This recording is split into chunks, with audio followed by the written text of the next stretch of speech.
Les policiers semblent satisfaits pour vous. Alors, attendez, parce qu'il y a une différence entre ce que peuvent dire certains représentants des syndicats et les policiers sur le terrain, parce que moi, depuis hier, j'en ai eu un certain nombre au téléphone et je peux vous dire qu'ils ne sont pas du tout satisfaits. Pourquoi? Première chose, rendre anonymisé, pardon, je vais y arriver également. C'est difficile. Ça, évidemment, je pense que à peu près tout le monde est d'accord. Peut-être pas mon collègue de la NUPES, mais après, vous parlez d'un régime particulier de détention provisoire. Oui. Mais ça, les policiers sont contre, parce que ça veut dire que on considère que la détention provisoire est normale pour un policier.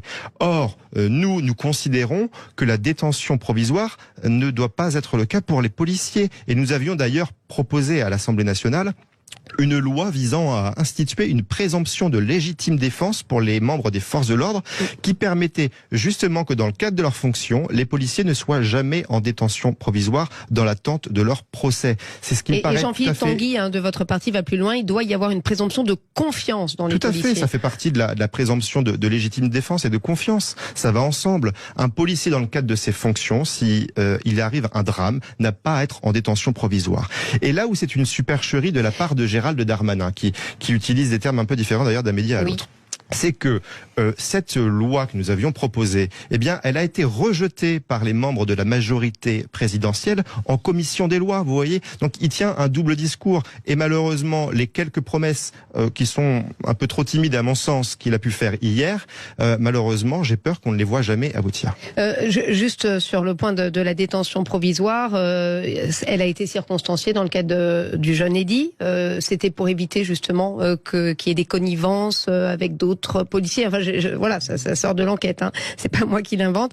Et qu'il y ait une pression sur les proches. Dans ce cas-là précis, la détention provisoire n'est-elle pas nécessaire? Écoutez, je pense que la présomption de confiance, effectivement, envers les forces de l'ordre, elle est nécessaire. Et nos forces de l'ordre, ils ne sortent pas en se disant on va aller fracasser quelqu'un comme aimerait le laisser penser la NUPES. Non.